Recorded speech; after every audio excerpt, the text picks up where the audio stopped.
তো আজকে আমি রয়েছি তথাগতদার বাড়িতে এবং রাজ সিনেমাটা তো আপনারা দেখেছেন, আমার রিভিউ চেক করেছেন নিশ্চয়ই এবং সিনেমাটা আপনারা প্রত্যেকে গিয়ে দেখবেন। তো আজকে আমি আমার একজন অত্যন্ত ফেভারিট ফিল্ম মেকার, যার সিনেমা নিয়ে আমি আগেও কথা বলেছি এবং আমি চাই যে জিদ্দার সাথে ইনি যাতে কাজ করেন, ঠিক আছে? তো তার বাড়িতে আমি কোনো চাওয়াই নেই আর কি। জিদ্দা যদি এটা না যদি চায়, জিদ্দা অন্যায় করছে, ঠিক আছে? অভিরূপ ঘোষ আর তথাগত মুখার্জি এদেরকে দিয়ে কিন্তু খুব ভালো সিনেমা হতে পারে। এবার আমাদের সঙ্গে একজন বিশেষ অতিথি রয়েছে যাকে দেখে আমি পুরোপুরি মুগ্ধ, এত ফ্রেন্ডলি ওর।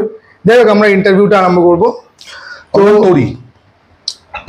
তরি হচ্ছে কি ওর ভালো নাম, আর ওকে আমরা দেখতে পাচ্ছি না ক্যামেরা। ওর নাম কি যেন বললো? লাইকা। তরি আর লাইকা। আচ্ছা, লাইকা বোধহয় ওই স্পেসে যাকে পাঠানো হয়েছিল তাকে। হ্যাঁ, তো তথাগতদা বলো, তুমি আগে আছো কেমন? রাশ মুক্তি পেয়ে গেছে, সবাই ভালোবাসা দিচ্ছে, তোমার কিরকম লাগছে? আমি সত্যি এইবার একটু ওভারওয়েলড, কারণ আমি এত তাড়াতাড়ি জীবন নিয়ে ছবি বানাবো, দর্শন নিয়ে ছবি বানাবো, যে দর্শনে নিজে ব্যক্তিগতভাবে বিশ্বাস করি সেটা ভাবিনি। তো ঘটনাচক্রে সেই ছবিটাই আগে হলো। এবার সেটা তো সম্পূর্ণ আমার হাতে থাকে না। ধরো আমি 5-6টা আইডিয়া নিয়ে নাড়াচাড়া করছি, তার মধ্যে যে আইডিয়াটার উপযুক্ত প্রডিউসার পাচ্ছি সেটা ছবি বানাচ্ছি। এবার রাশ নিয়ে মানুষের যে এত পজিটিভ রেসপন্স এবং মানুষ যে এত ভালোবাসছেন, মানে রাশ 5 দিন হলো রিলিজ করেছে, তার মধ্যে বহু মানুষ দুবার করে দেখে ফেলেছেন। এটা আনএক্সপেক্টেড। মানে পারিয়ার সময়তেও এই রেসপন্সটা পাইনি, যে পজিটিভ রেসপন্সটা রাশের ক্ষেত্রে পাচ্ছি। তবে এই হল নিয়ে নানা রকম কমপ্লিকেশনস, আমাদের এখানে শো পাওয়াই, মানে আমরা দেখলাম এটা, আমরা গ্রুপে ওরা কথা বলছিলাম যে এত বাজে সময় যদি থাকে, লাইক বয়স, মানে রাশ সিনেমাটা তো পরিবারকে নিয়ে দেখতে যাওয়ার মতো একটা ছবি, তো সেটা তো কোথাও না কোথাও গিয়ে হ্যাম্পার হবে। মানে রাত্রিবেলা একটা অড টাইমিং থাকছে বা দিনের মাঝখানে, ঠিক আছে, বা শো তোমার কম আছে। আর এই শো মানে মাল্টিপ্লেক্স গুলো মাত্র একটা করে শো দিয়েছে। মজার ব্যাপার, এরপর যখন ন্যাশনাল প্লেক্সের রিপোর্ট আসবে তখন বলবে এত কম টাকা রাশ রোজগার করেছে, অথচ মাত্র 8টা বা পিভিআর আইনক্সে একটা করে শো, যেখানে অন্য সিনেমা 3টে 4টে 5টা করে শো পায়। এরকম হিউজ কাস্টিং নিয়েও আমি একটা করে শো পেয়েছি এবং এটা খুবই দুঃখজনক। আমি জানি না এটা কেন হচ্ছে। আচ্ছা, এটা কি কোনো রকম প্রডিউসারের কোনো রকম ব্যাপার স্যাপার রয়েছে যে নতুন প্রোডাকশন কোম্পানি তাকে চেপে দেবো, বড়দেরকে আগে জায়গা দেবো, কিছু কি আছে? নতুন প্রোডাকশন কোম্পানির ক্ষেত্রে এই সমস্যাটা হয় যে তাদের অন্যরা যে সুযোগ সুবিধা, যারা ধরো অনেকদিন ধরে কাজ করছেন, অনেকদিন ধরে বিজনেসে আছেন, তারা যে সুযোগ সুবিধা পায় সেটা তারা পান না।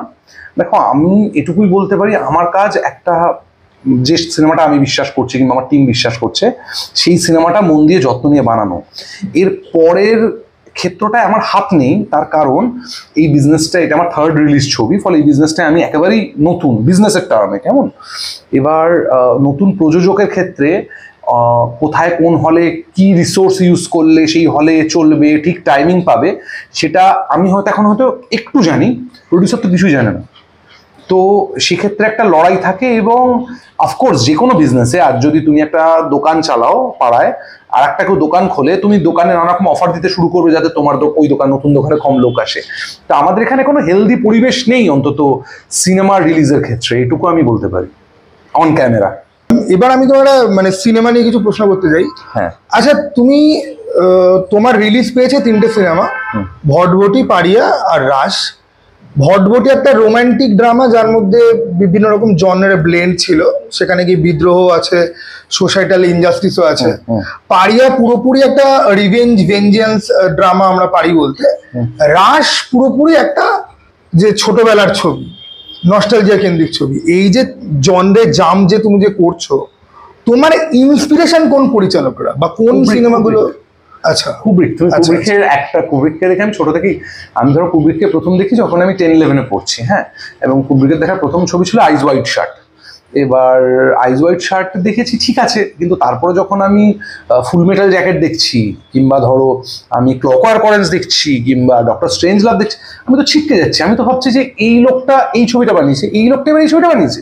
কিংবা শাইনিং, ধরো তার যে ধরো শাইনিং এর যে প্যালেট, শাইনিং এর যে ডিজাইন, সেই ডিজাইনের সাথে তুমি ক্লকওয়ার্ক অরেঞ্জের মিল পাবে। অর্থাৎ মানে আমি বলছি ডিজাইনের ক্ষেত্রে, সিনেমাগত মিল না থাকলেও যে কস্টিউমের সাথে ওয়ালের সাথে বাকি প্রপার্টিজ, সেগুলো সবকটার একটা কি বলবো, যেটা ওয়েস অ্যান্ডারসন এখন খুবই অ্যানিমেটেড ভাবে করেন, সেটাই কুব্রিক খুব অর্গানিকলি করতে শুরু করেছিল।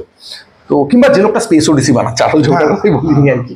তো আমাকে কুব্রিক ইন্সপায়ার করে সবসময়, যে তার কাছেও দেখো, যখনই যে কোনো ফিল্ম মেকার বানায়, রিসোর্সেস সবসময় তার পয়েন্ট অফ ভিউ থেকে লিমিটেডই থাকে। তো আমি আজকে লর্ড অফ দ্য রিংস এর বাজেট পাচ্ছি না, কিন্তু আমি কি তারপর লর্ড অফ দ্য রিংস এর আমার ভার্সনটা বানাবার চেষ্টা করবো না? আমি করবো। তা আমার ভার্সনে আমার সার্কামস্টেন্সে এবং আমার যে টেকনিশিয়ানরা যাতে অভ্যস্ত, কিংবা আমি যে যে রিসোর্সেসগুলো পাচ্ছি সেগুলো দিয়েই চেষ্টা করবো, আমি আমার মতো করে চেষ্টা করব। এবং আমি যেহেতু সিনেমা ভালোবাসি, মানে আমি ফিল্ম মেকারের থেকে অনেক বেশি সিনেমা লাভার। হ্যাঁ, আমি যখন কোনো ভালো সিনেমা দেখি, ধরো তুমি কালকে ভালো সিনেমা বানালে, আমি কিন্তু বিভিন্ন প্রযোজককে বলবো, আমি বলি অনেক ফিল্ম মেকারদের ব্যাপারে যে ওকে নাও, ভালো সিনেমা বানাচ্ছে, কারণ আমি সিনেমা ব্যাপারটা ভালোবাসি। কেউ সিনেমা ভালো বানালে আমার মনে হয় এটা আমারও সিনেমা। তো এটা না জর ব্রেক করব কিংবা আমি নিজেকে কিছু আমি কত বড় পরিচালক প্রমাণ করব, এটা নয়। আমি চেষ্টা করছি যে যে যে ব্যাপারগুলো সিনেমার, তো সব ধরনের সিনেমাই আমার ভালো লাগে। হ্যাঁ, ধরো ভূতের সিনেমা আমার পছন্দ খুবই, আমার প্রথম দুটো শর্ট ফিল্ম ভূতের ছিল, বুনো আর শুঁয়োপোকা, কিন্তু আমি এখনো ভূতের ছবি বানিয়ে উঠতে পারিনি উপযুক্ত প্রডিউসারের অভাবে। আচ্ছা, এই শর্ট ফিল্মগুলো মানে ইউটিউবে বা কোথাও অ্যাভেলেবল আছে? হইচইতে আছে? হইচই কিনে নিয়েছিল, তাই হইচইতে আছে প্রথম দিককার। তারপরে ধর হাউ টু বিকাম আর্টিস্ট ইউটিউবে আছে, জিওডিসি ইউটিউবে আছে। তো এইটা না সম্পূর্ণ জ্বর, যেটাকে তুমি ব্রেক করা বলছো, আমার কাছে জ্বর ব্রেক করা নয়, আমার সিনেমার প্রতি প্রেমপত্র আর কি। মানে আমি তো প্রত্যেকটা জনের সিনেমায় ভালোবেসেছি। মানে কিন্তু এই ব্যাপারটা তুমি যেটা বলছো, মানে আমরা এখন কি দেখছি যে সাফল্য পেতে গেলে পরে একটা গোয়েন্দা সিনেমার ফ্র্যাঞ্চাইজিতে গিয়ে ঢুকতে হবে, না হলে পরে তুমি একটা খুব ভ্যাদে টাইপের যে ফ্যামিলি ড্রামা যেগুলো হয়, যেগুলোর মধ্যে আত্মা বলে কোনো জিনিস থাকে না, ক্লিশে জিনিসপত্র বাদ দিয়ে ওরকম কিছু করতে হবে। তো তুমি সেফ খেলার জন্য ওরকম কিছু কেন করছো না? কারণ আমি হেরে যাওয়া মানুষ। তো হেরে যাওয়া মানুষের সমস্যা হচ্ছে এটাই, যদি কখনো জিতেও যায় তাহলে আসলে ভেতরে ভেতরে হেরেই আছে। আসলে এই ধরো তোমাকে একটা ট্রিভিয়া বলি, এই রাশে যে অনির্বাণ চক্রবর্তী চরিত্রটা বিভিন্ন জীবজন্তুর পোকামাকড়দের সাথে কথা বলে, আমার ছবির চরিত্রটা আমার বাইরে কেউ নয় কিন্তু। হ্যাঁ, আমি কিন্তু আমার বাথরুমে একটা আরশোলা ছিল যার সাথে আমি কথা বলতাম, এই বাড়িতে একটা ইঁদুর ছিল, এই যেখানে তুমি আছো সেই ইঁদুরটাকে আমি পুষিনি। সে আসতো রাত্রেও, তার জন্য আমি খাবার রাখতাম, তাকে বলতাম যে রান্নাঘরে খাবার আছে, ওখান থেকে নিয়ে নিস। লাইকা এই উঁচু তলায় তো ছোট নেংটি ইঁদুর পৌঁছানো সম্ভব না, ও জানি কি করে পৌঁছে গিয়েছিল। তো লাইকা আসার পর লাইকা ওকে একদিন থাবা দিয়ে দেয় আর কি, খুব ইঁদুরটি মারা যায়। আমি সেদিন খুবই কষ্ট পেয়েছিলাম। লাইকা তো কৌতূহলে ধরেছে, লাইকা তো ইনস্টিংক্ট, ওটা ওইভাবেই, মানুষের ক্ষেত্রে ওটা চয়েস, ওদের ক্ষেত্রে ইনস্টিংক্ট। তো আমি বলছি যে আমি না ছোট থেকে এদের সাথে, ধরো এই যে ঘরটা আমরা বসে আছি, এই ছাদে তো 100টা পায়রা থাকে। মানে এই যে এটা ফল সিলিং, তো ফল সিলিং তো 100 থেকে 150 পায়রা থাকে। প্রত্যেকদিন সকালে ওদের খাওয়া হয়, ওদের জলের বাটি আছে ছাদে পাল্টানো হয়, ওরা যায় ছাদের সাথে, ওদের সাথে তখন আমি ওদের কমিউনিকেট করাই নিজের ভাষাতে। কেমন, তো আমি হেরে যাওয়া মানুষদেরই দলে, ফলে আমি চেষ্টা করছি মানুষের কাছে। আচ্ছা, তুমি যে বললে যে তোমার মানে প্রত্যেকটা ক্যারেক্টারের মধ্যে তোমার পার্ট আছে, তো পারিয়ার যে হিরো তার মধ্যে নিচে তোমার পার্ট আছে, তুমি কাউকে ঠেঙিয়েছো আজ অব্দি? না, কিন্তু আমি বলছি যে আমি না অনেককে বলেছি ঠেঙাতে, মানে আমি সারা জীবনে স্কুল লাইফেও কখনো মারপিট করিনি। আচ্ছা, আমার খুব কৌতূহল যে আমি যদি কাউকে ঘুষি মারি কি এফেক্ট হয় দেখতে, আমার খুব ইচ্ছা করে কাউকে চড় মারি কি এফেক্ট হয় দেখতে, কারণ আমি স্কুল লাইফেও কখনো মারপিট করা হয়নি আমার। বাট হ্যাঁ, অফকোর্স অনেকটা রাগ জমে আছে। এবার আমি চেষ্টা করছি সেগুলো শিল্প মাধ্যম দিয়ে বলবার, কিংবা শিল্প মাধ্যম দিয়ে কনভে করার, যে রাগগুলো জমে আছে আমার। ওকে, আচ্ছা, আমার এর পরের যেটা প্রশ্ন তোমার কাছে থাকবে সেটা হচ্ছে গিয়ে যে কি সিনেমা অ্যাজ এ হোল, আমরা অনেকে আলোচনা করি যে ডাইং, আস্তে আস্তে কর্পোরেট ফিল্ম মেকিং ঢুকে পড়ছে। আমরা অথেন্টিক ভিশন, যে ডিরেক্টরের কি ভয়েস, সেটা আমরা দেখতে পাই না। সেটা বাংলা সিনেমা না, শুধুমাত্র পৃথিবীতে, হিন্দি, গোটা দুনিয়াতে ওই জিনিসটা চলছে।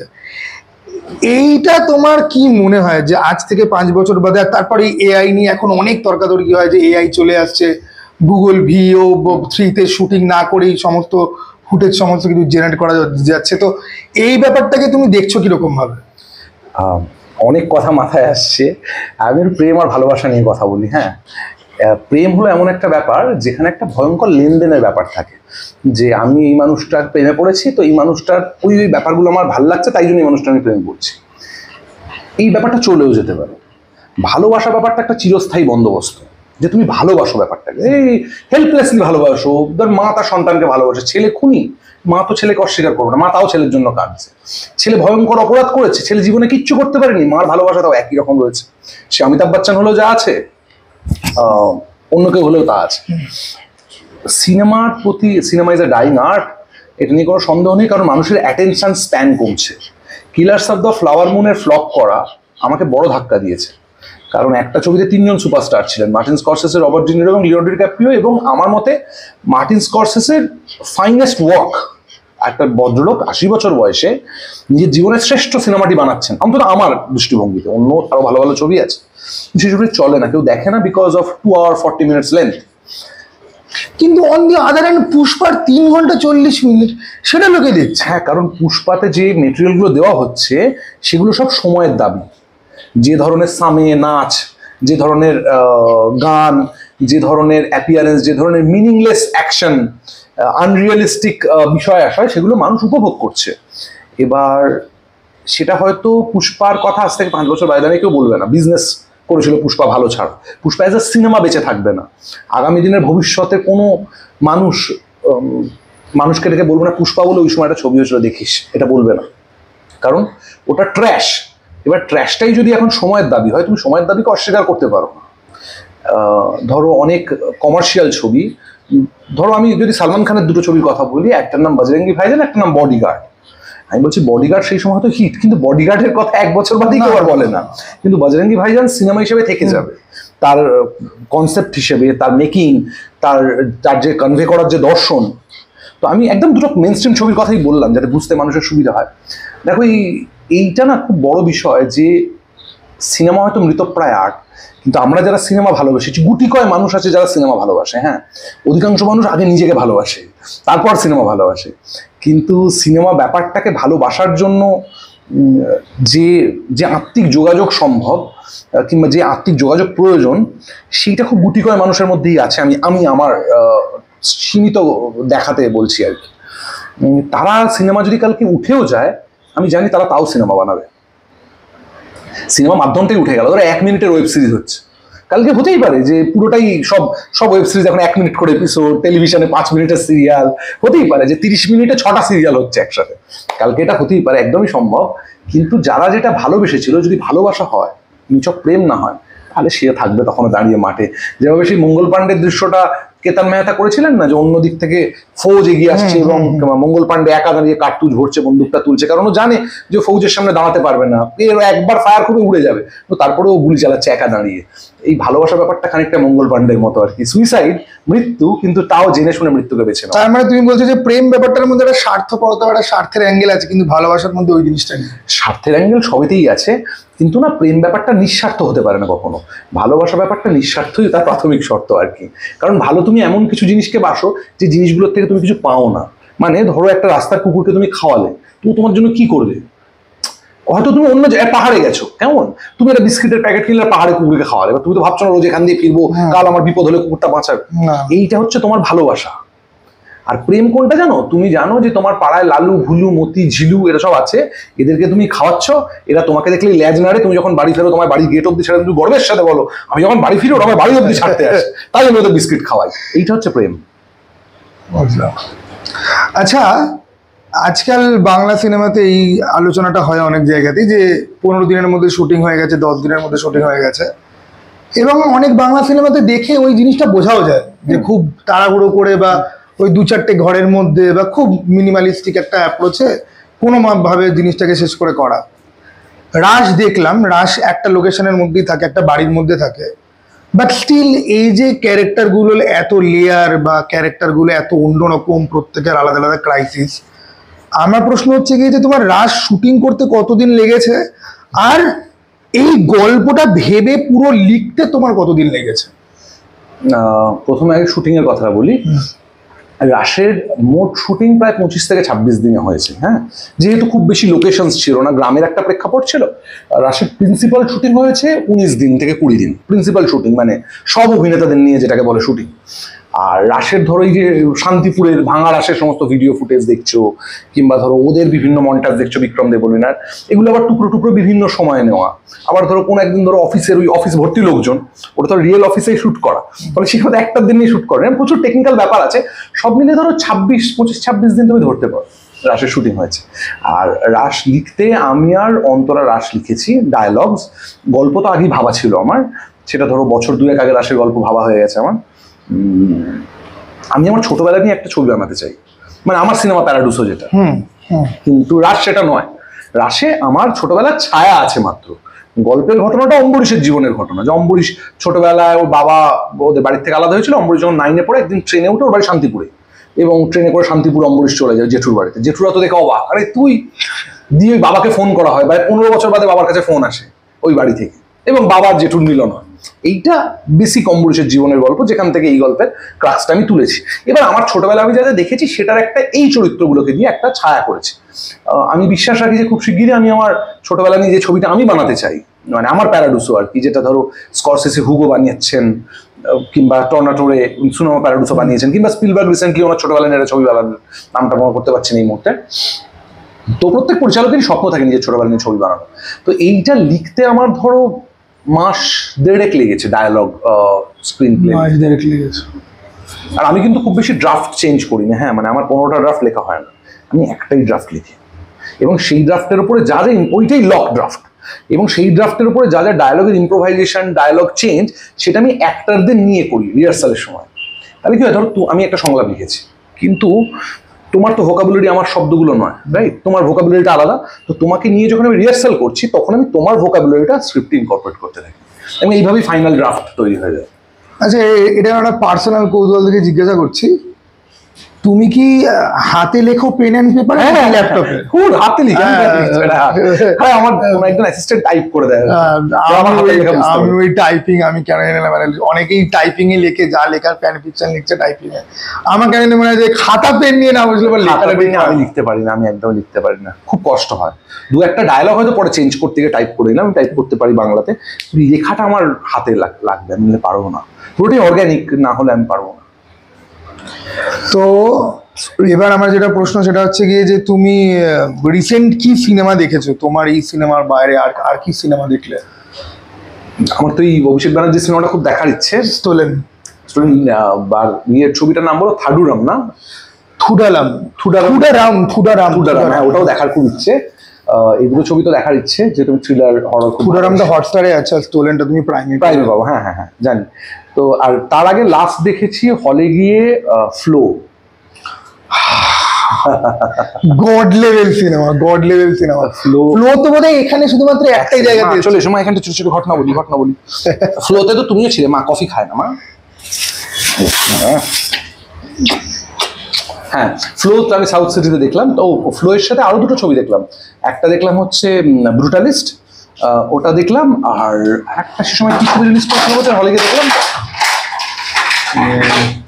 ব্রুটালিস্ট, ফ্লো, আর একটা কি ছবি, ও অ্যানোরা, না অ্যানোরা না, এই ছবিটা মালেগাঁও সুপার বয়েজ মালেগাঁও। হ্যাঁ, সুপার বয়েজ মালেগাঁও। আরে আমি ভেবেছিলাম যে ফ্লো আমি হলে দেখবো, কিন্তু ফ্লো তো এসছেই বোধহয় শুধু কোয়েস্টে আর এই সাউথ সিটিতে এসেছিল। এবার আমার তখন একটু অনেকটা দূর, আমার বাড়ি থেকে বহু দূর হয়ে যায়, 3-4টে কাজ না নিয়ে আসলে এদিকে আসা না। সাউথ সিটিতে আমি লাস্ট কেজিএফ দেখতে এসেছিলাম প্রথম দিন, প্রথম শো। আর আগে ব্যাটম্যানের সিনেমা দেখতে সাউথ সিটিতেই আসতাম, ওখানে ওই কমিক্সের দোকান ছিল উপরে। আমি আসলে ফ্লোর জন্য ওয়েট করছিলাম যে ফার্স্ট ডে ফার্স্ট শো দেখবো। আমার কাছে এই ধরনের সিনেমাগুলো আবার কমার্শিয়াল সিনেমা, আমি এগুলো ফার্স্ট ডে ফার্স্ট শো দেখার চেষ্টা করি। তুমি ফ্লো দেখে তোমার কি মনে হয় যে তুমি চাইলে এরকম পুরো একটা অ্যানিমেটেড সিনেমা দেখো? ফ্লো কিন্তু স্টুডিও প্রোডাকশন করেছি। আচ্ছা, আমি অ্যানিমেশন ছবির চেষ্টা করেছি, এবং অ্যানিমেশন স্টুডিও কলকাতায় খুব ভালো কাজ করে, যারা বিদেশের অ্যানিমেশন ওয়েব সিরিজে কাজ করে, এরকম স্টুডিওর সাথেও কথা বলেছি, আমি গল্পও লিখেছি তার, কিন্তু সেই ছবিটা এখন হয়নি। আমি ডেফিনেটলি অ্যানিমেশন ছবির তো আমি ভক্ত, মানে আমি কি করে বলি, মানে ছোট থেকে অ্যানিমেশন ছবি দেখছি আর। তোমাকে আমি একজন ভালো অ্যানিমেটেড মানে অ্যানিমেশন ফিল্মে কাজ করেন, মানে বানান নিজে, তার কথা বলি, আমি তোমাকে ফেসবুকেও পাঠিয়ে দেবো। অনির্বাণ পল বলে একজন আছেন মানুষ, ঠিক আছে, বসেছিলাম আমি বাসা, তার মানে তুমি নিশ্চয়ই দেখেছো। বাসা একটা ফেস্টিভ্যালে কি করে আলাপ অনির্বাণের সাথে, একটা ফেস্টিভ্যালে আমি জাজ করতে গিয়েছিলাম, জাজ করতে যাইনি মানে বাড়িতে ছবি পাঠিয়েছিল, আমি তো নর্মালি করি না, সুরেন্দ্রনাথের মানে ব্যারাকপুরের সুরেন্দ্রনাথের মোস্ট প্রবাবলি। তো সেখানে আমি বাসা থেকে ছিটকে যাই, তো আমি অনির্বাণ এবং অনির্বাণের টিমের সাথে পুরোটা বসেছিলাম। কিন্তু যে ফান্ডিংটা প্রয়োজন, ধরো ওদেরও তো মেশিনগুলো আটকে থাকবে, ওদেরও তো সার্ভাইভাল রয়েছে, এই নয় যে আমার সাথে কোল্যাব করে ওরা একটা ছবি বানালো। তো অনির্বাণের সাথেই আমি বসেছিলাম, এবং we tried to create something একদম উইদাউট ফান্ড। মানে ধরো একটা বেসিক অ্যানিমেশন ছবি বানাতে মিনিমাম 5 কোটি টাকা লাগবে। মানে ধরো বাসায় যদি আমরা ফুল লেন্থ বানাই, মিনিমাম 5 কোটি টাকা লাগবে। এবার ইন্ডিয়ান মার্কেটে তো যা যা খাজা অ্যানিমেশন হয়েছে এবং অ্যানিমেশনের যা হিস্ট্রি, তাতে অ্যানিমেশন ছবির জন্য বাংলায় 5 কোটি টাকা কে দেবে বলো তো? তো সেই কারণেই প্রজেক্টটা ধরো আমি বলছি, যদি অনির্বাণরা অনেক টাকা পয়সা বাদ দিয়েও করে, তাহলেও তো 3 কোটি টাকা লাগবে। মানে মেশিন পত্র, প্রপার্টিস কিনতে হবে, মানে 3D প্রচুর জিনিসপত্র রয়েছে, এগুলো বাইরে থেকে আউটসোর্স করে কাজ করাতে হবে, সেই টাকাটা ছাড়া ছবিটা সম্ভব না। আমি খালি ফ্লোয়ের, আমি যখন বিহাইন্ড দ্য সিনের গল্প আমি খালি ভাবছি যে 4-5টা লোক মিলে ব্লেন্ডার দিয়ে বসে বসে এরকম একটা সিনেমা বানিয়ে ফেললো। কিন্তু তাতেও তোমার বাজেটটা দেখতে হবে। হ্যাঁ, প্রায় তাও ওদের কাছে বাজেট, মানে ওরা যেসব সিস্টেমে বসে কাজ করেছে পিক্সারের তুলনায় কিছু নয় না। আমাদের তুলনায়, আমাদের বাংলা ছবি কিংবা ইন্ডিয়ান সিনেমার তুলনায় মানে 35-40 কোটি টাকা বাজেট, সেইটা তো নেহাত কম কিছু নয়। মানে ওদের বেসিকটা যেখান থেকে শুরু হয়, মানে ধরো আমি এক্সাম্পল দিচ্ছি, আমাদের বাংলায় একজন প্রথিতযশা মিউজিক ডিরেক্টর 6-7 লাখ টাকা পায়। হ্যাঁ, সেটা সাউথ ইন্ডিয়াতে একটা প্রতিষ্ঠিত ইন্ডাস্ট্রিতে নতুন মিউজিক ডিরেক্টর 25 লাখ 20 লাখ দিয়ে শুরু করে। তোরই লাইকা খুব বদমাইশ ওরা। হ্যাঁ, তো এবার আমার তোমার কাছে প্রশ্ন হচ্ছে কি, যে তুমি ডিসি মার্ভেল দেখার কোনো হ্যাবিট আছে? হ্যাঁ, সবই দেখি আমি। তুমি ডিসি ফ্যান মার্ভেলের ফ্যান? সিনেমার উপর ডিপেন্ড করে। মানে আমি তোমায় বলছি, যখন ধরো আমাদের বলো যেটা লাইকা, আওয়াজ করো না মা, ঠিক আছে, হ্যাঁ বলো ওই ছবিটা, যেটা জ্যাক স্নাইডারের ছবিটা, জ্যাক স্নাইডার জাস্টিস লিগ না ব্যাটম্যান? জাস্টিস লিগের যখন প্রথমটা বেরোলো, তখন সেটার তো কোনো ঋষি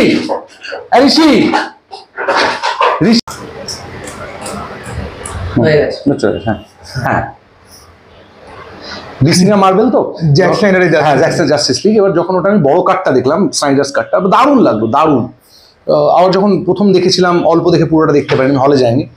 তো আবার ধরো অ্যাভেঞ্জার্সের লাস্ট 2টো পার্ট আমি হলে দেখেছি, বাকি পার্টগুলো আমি মোবাইলে, কিংবা মোবাইল মানে ওটিটিতে দেখেছি। তো আমি আমার খুবই ভালো লাগে, খুবই এনজয় করি। আমি সবই ভালোবাসি, আমি এটাই বলতে চাইছি, আমার কোনো বায়াস নেই। কোনোটার হয়তো কোনোটা ভালো লাগলো, কোনোটা ভালো লাগলো না। স্পাইডারম্যানের ধরো লাস্ট যে পার্টটা বেরিয়েছিল, আমার খুব মজা লেগেছিল, হলে দেখেছিলাম। তার আগের পার্টটা আবার কোনোটা ভালো লাগেনি। আমি ওরকম ফিক্সেশন নই, মানে আমার ওই মোহনবাগান ইস্ট বেঙ্গল সেটা নয় যে ভালো খেলবে আমি তার। আমি একেবারেই চেষ্টা করি, এবং আমি একটা প্র্যাকটিসের মধ্যে দিয়ে যাওয়ার চেষ্টা করছি। ওটাকে তুলে রাখ। হ্যাঁ, আমি একটা প্র্যাকটিসের মধ্যে দিয়ে, আসলে লাইকা খুব ডিস্টার্ব করছে, প্লাস্টিকের বোতল চিবিয়ে আওয়াজ করে, সেটা দর্শকদের জানিয়ে দেওয়া দরকার যে বারবার বেচারা শান্ত হতে পারছে না, এইবার পিন্টুর কাছে গেছে, বল নিয়ে আসবো, এই বাবা বল ফেলে দিচ্ছে ওখানে, ও পুরো খেলার মুডে রয়েছে, ঠিক আছে। আমরা যদি পাতা দিচ্ছি ওটা একটু গায়ে লাগছে ওর। হ্যাঁ, তো আমি ওই মোহনবাগান ইস্ট বেঙ্গল নই আর কি। আমি পুরোপুরি একেবারে চেষ্টা করি যে প্র্যাকটিসের মধ্যে সেখানে যেন বায়াস কোনোভাবে কাজ না করে, এবং আমি চেষ্টা করছি যে যাতে আমি সবটাই নিউট্রালি দেখতে পাই আর কি। আচ্ছা, তোমার এর পরের কাজ কি আসছে? এরপর আমরা তোমাকে কোথায় দেখতে পাবো, like as a director? Like পারিয়া 2 কবে থেকে? পারিয়া 2 এর কথা প্রতীকের সাথে, মানে আমাদের প্রডিউসার প্রমোদ ফিল্মস, তাদের সাথে কথাবার্তা হয়ে গেছে। পারিয়া 2 এর লেখার কাজও শুরু হয়ে গেছে। এখন একটু মানে একটু আটকানো আছে রাশের ব্যাপারে ইনভলভ বলে। পারিয়া 2 যদি সব ঠিকঠাক যায়, এই বছরের শেষে পারিয়া 2 এর শুটিং হচ্ছে। আচ্ছা, আর যদি ঠিকঠাক না যায়, তাহলে অন্য কিছু শুটিং হচ্ছে। আমার ইচ্ছে তো খুব ভূতের ছবি করা, একটা যেটা বহুদিন আগে লেখা, আমার প্রায় 4 বছর আগে লেখা ভূতের একটা গল্প। তো সেটা নিয়ে কাজ করার ইচ্ছে, মূলত রেসিজমের এগেনস্টে ভূতের ছবি হলো ব্যাপারটা। রেসিজম বাঙালি কনটেক্সটে, মানে আমাদের এখানেও তো জাতপাত নিয়ে তো আছে, গায়ের রং, ক্লাস অফ পিপল, মানে ধরো প্যারাসাইট যেটা ধরবার চেষ্টা করে, ওটা তো এশিয়াতে প্রবলভাবে রয়েছে। মানে আমরাও তো বহুবার গাড়িতে উঠে কেউ না কাউকে না কাউকে বলতে শুনেছি যে ড্রাইভারকে বলা যায় বডি স্প্রে ইউজ করতে পারো না, কিংবা কোনো ছেলে কিংবা মেয়েকে যে কোচিংয়ে পড়তে গেছো ধরো, বা মহিলাদের ক্ষেত্রে ওদের আচ্ছাড়ি হয় যে কোচিংয়ের বডি স্প্রে ইউজ করে না, যে তোর গায়ের রংটা একটু চাপা। হ্যাঁ হ্যাঁ, পুরুষদের ক্ষেত্রেও হয়। হ্যাঁ, পুরুষদের ক্ষেত্রেও হয়, শুধু মহিলাদের ক্ষেত্রে হয় এমনটা কিন্তু নয়। পুরুষদের গল্পগুলো কেউ জানে না, কারণ পুরুষরা কাউকে গল্পগুলো বলতে যায় না। তো আমার মনে হয় এই বিষয়, অনেকগুলো বিষয় আছে। ধরো দ্য ক্লাস অফ পিপল, যে কারা এসে আমার বাড়ির সোফায় বসবে আর কারা এসে আমার বাড়ির মাটিতে বসবে, সেইটাতেও একটা গল্প থেকে যায় আর কি। আচ্ছা, তথাকথিত কিন্তু আমাকে সোফায় বসতে বলেছিল, আমি বলেছি যে আমি মাটিতে বসবো, ঠিক আছে। ওকে, আমার বাড়িতে সোফা নেই, মোড়াতে বসতে বলেছি। তো নাও ব্যাপার হচ্ছে তাহলে তো খুবই ভালো। এবং নেক্সট আমার তোমার কাছে যেটা জানার রয়েছে সেটা হচ্ছে কি, যে এটা একটা হোয়াট ইফ টাইপের কোয়েশ্চেন। ওকে, বাংলা সিনেমাতে এখন কি কি ট্রেন্ড চলছে সে সব তুমি জানো, কে কিরকম কাজ করছে সবই তুমি জানো। কোন জিনিসটা বাংলাতে এই মুহূর্তে হলে পরে তুমি সব থেকে বেশি খুশি হতে? আমার মনে হয় যে এই মুহূর্তে বাংলাতে যদি একটা কোনো রুল বানানো যেত সিনেমা বানানোর ক্ষেত্রে, যেখানে টেকনিক্যাল প্যারামিটারে কেউ ফেল করতে পারবে না, কোনো ডিরেক্টর কোনো টেকনিশিয়ান কাজ করতে পারবে না সে যদি টেকনিক্যালি কাজটা না জানে। এটা যদি কোনো রকম পরীক্ষা বা করে তারপর তাকে সিনেমা বানাতে দেওয়া হতো। কারণ দেখো, সিনেমা ভালো খারাপ ইজ আ পার্সপেক্টিভ, রাইট? কিন্তু সিনেমার যে টেকনিক্যাল আসপেক্ট অর্থাৎ সায়েন্সের আসপেক্ট, সেইটা তো সবার বেসিক এক থাকবে। তুমি বানালো যা হওয়া উচিত, আমি বানালো তাই হওয়া উচিত, ও বানালো তাই হওয়া উচিত। সেইখানে যখন কেউ ল্যাক করে সেইটা আমার খারাপ লাগে, যে তার গল্প আমার না ভালো লাগতে পারে, তার মেকিং আমার ভালো লাগলো না, কিন্তু বেসিক টেকনিক্যালিটিস যে সিনেমা বানানোর যে বেসিক সায়েন্স, আমি সায়েন্সকে ভাঙতে বলছি না, আমি কত কায়দার শট নিলাম, I am not talking about that. আমি বলছি সিম্পল যে সায়েন্স, সেটাই অধিকাংশ পরিচালকদের দেখি ল্যাক করতে, সেটা খুব দুঃখজনক আর কি।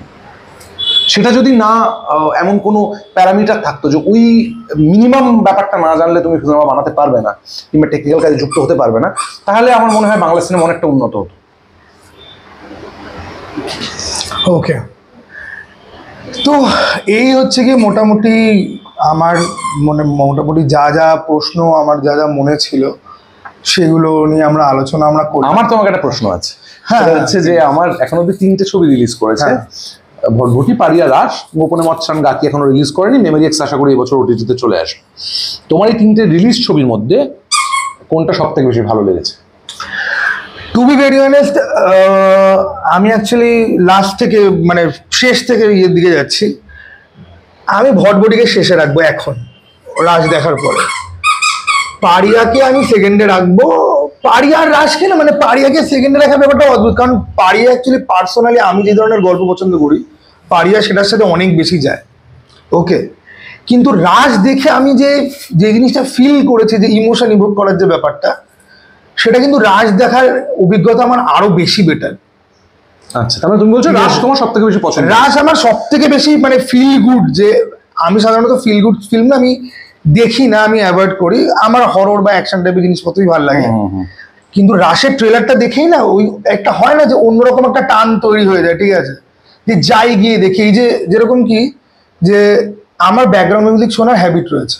ওকে, আমি গান খুব কমই শুনি, বিজিএম শোনো? আমি হান্স জিমারের বিজিএম শুনতে খুব ভালোবাসি, জেমস নিউটন, হাওয়ার্ড হ্যান এদের বিজিএম শুনি। রাশের এই যে আমি নিতাই বলে যে ব্যাকগ্রাউন্ড মিউজিকটা আছে, যে একলা নিতাই, হ্যাঁ একলা নিতাই, ওটা শোনার পর থেকে আমার খালি মনে হচ্ছে যে না, আমি সিনেমাটা আমি দেখবো। এবং দেখে আমার এত ভালো লেগেছে, মানে বলে ওভার হয়ে যাবে একটা সিনেমা নয় তো। রাস অ্যাকচুয়ালি ফিল গুড সিনেমা নয়। এই যে তোমরা ফিল গুড, তোমরা কেন মনে রাসের দর্শন কি? তুমি তো রাস তোমার ভালো লেগে, তুমি বলছো পছন্দের। রাসের তোমার কি মানে রাস বানানোর পেছনে কি কারণ, মানে রাসের মোদ্দা দর্শনটা কি? রাস জানো যে দর্শনের বাইরে কোনো ছবি বানাবো না। একটা মানুষ তার শিকড়ে ফেরত যাচ্ছে এবং একটা মানুষ শিকড় ছাড়া বাঁচতে পারে না, এটাই মেবি রাসের মূল দর্শন, রাইট? না, এটা তো উপরের লেয়ার, এটা তো বোঝা যাচ্ছে একটা মানুষ, তো গল্পটা বলছে সেটা। কিন্তু রাস আমার ধারণা যারা ভালোবাসেন না, মানে এই ধরনের ফিল গুড সিনেমা, আমিও ফিল গুড সিনেমা দেখি না, তো আমি তো একটা ফিল গুড সিনেমা বানাবো না। ভালোবাসি মানে দেখেছি, অফকোর্স লাভ অ্যাকচুয়ালির মতো ছবি ছোটবেলায় দেখেছি। রাস মূলত লাইকা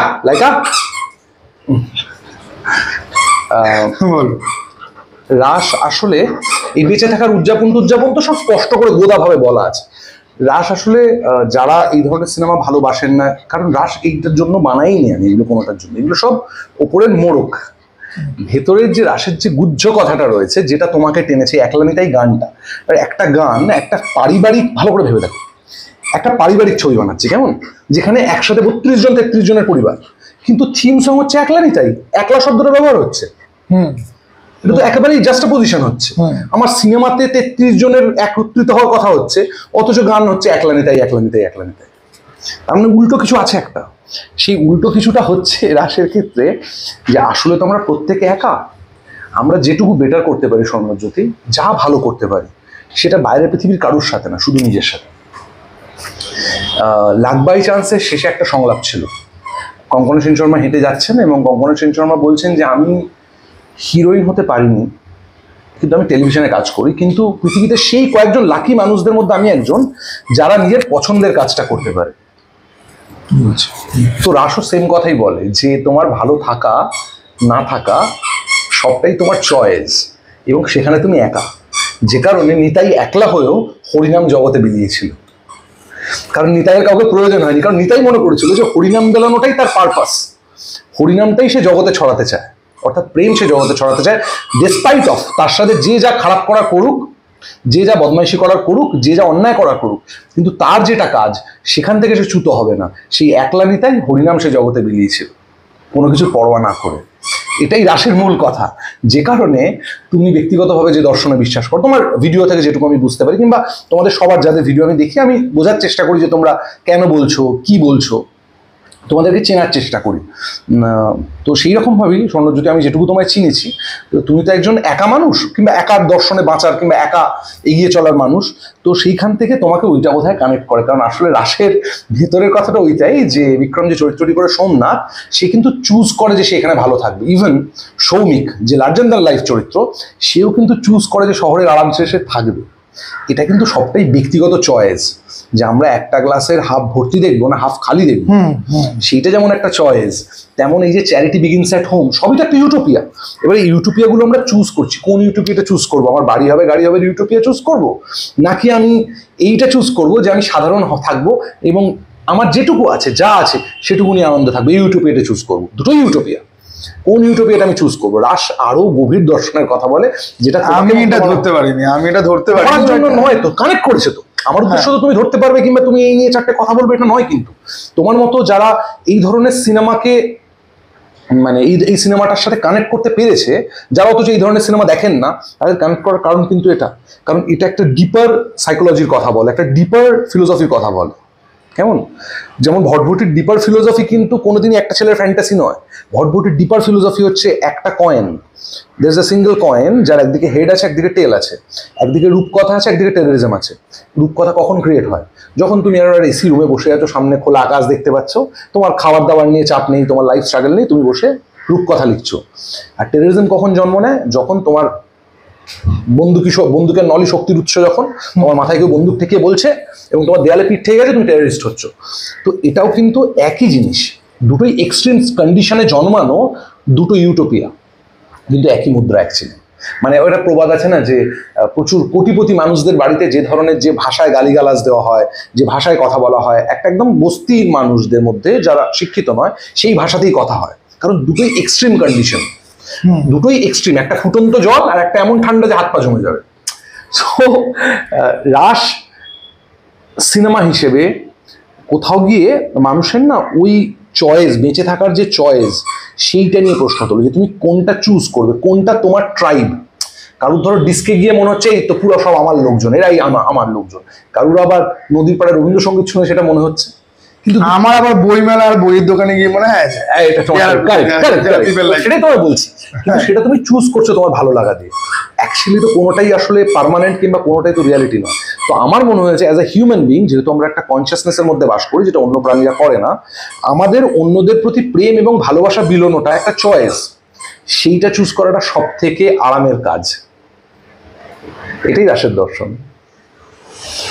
তোমার এই তিনটে সিনেমার মধ্যে, যদিও ডিরেক্টরের কাছে তার সমস্ত সিনেমাই স্পেশাল হয়, বাট তিনটের মধ্যে সব থেকে বেশি তোমার কোনটা কাছের মনে হয়েছে? এই তিনটের মধ্যে বলা কঠিন, কারণ এই তিনটেই একেবারে মেইন স্ট্রিম অডিয়েন্সকে টার্গেট করে বানানো, একদম হিট করার জন্য। ফলে এখানে কিছু কিছু জিনিস আছে এগুলো ট্রোপ, যেগুলো কনসিয়াসলি রাখা, যেটা ওভার দ্য টপ। তো হয়তো কেউ সমালোচনায় বললো যেটা ওভার দ্য টপ, আমি কি জানি ওভার দ্য টপ, আমি কি না জেনে ওভার দ্য টপ করছি এটা নয়। কিন্তু যেগুলো ধরো আমার খুব কাছের, যেমন গোপনে মদ চালান, যেমন মেমোরি এক্স, সেগুলো যেহেতু মেইন স্ট্রিম অডিয়েন্সকে টার্গেট করে নয়, সেহেতু সেগুলো রিলিজও আটকে আছে, বুঝতে পারছো? এবার দেখো, রাস যেহেতু আমার ছোটবেলা অনেকখানি জড়িয়ে, প্রত্যেকটা ছবি না আমাদের ভীষণ, তিনটে ছবি তিনটে কারণে স্পেশাল, নাহলে তো আমি বানাতাম না। পারিয়াতে আমার অনেকটা রাগের রিলিজ হয়েছে, অনেকটা রাগ আমি রিলিজ করতে পেরেছি থ্রু পারিয়া, ওই ব্রুটালিটি, ওই ব্লাড দিয়ে। পারিয়া 2তেও অনেকগুলো রাগ রিলিজ করতে পারবো। ভটভটি আমার বড় হয়ে ওঠা যে ইউরোপিয়ান সিনেমা দেখে, সেই ইউরোপিয়ান সিনেমার প্রতি কোথাও ট্রিবিউট, ভটভটিতে এরকম অনেক দৃশ্য আছে যে ট্রিবিউটগুলো কেউই, তখন আমি একদম নতুন ফিল্ম মেকার, কেউ এই ট্রিবিউটগুলো নিয়ে আলোচনাও করেনি। অনেকগুলো ট্রিবিউট আছে ভটভটিতে, নট গিলেমো ডেল টোর ট্রিবিউট, মানে শেপ অফ দ্য ওয়াটারের সাথে কোনো সম্পর্ক নেই তার। গিলেমো ডেল টোর ধর প্রথম দিককার ছবি আমি আরো বেশি ফ্যাসিনেটিং, মানে ভটভটির direct tribute to Pan's labyrinth, direct মনে করো বিপ্লবের প্রেক্ষাপটে একটা বাচ্চা মেয়ে তার ফ্যান্টাসি খুঁজে পাওয়া, ইটস ডিরেক্ট রেফারেন্স। কিন্তু তখন কথা হয়নি ওটা নিয়ে। আমার ইউরোপিয়ান সিনেমা আমি যে দেখে বড় হয়েছি তার একটা ট্রিবিউট ছিল ভটভটিতে, সেই কারণে আমার কাছে ভটভটি খুব স্পেশাল একটা ছবি। হ্যাঁ, তারপরে ধরো পাড়িয়ে যখন বানালাম, আমি বললাম রাগের প্রকাশ।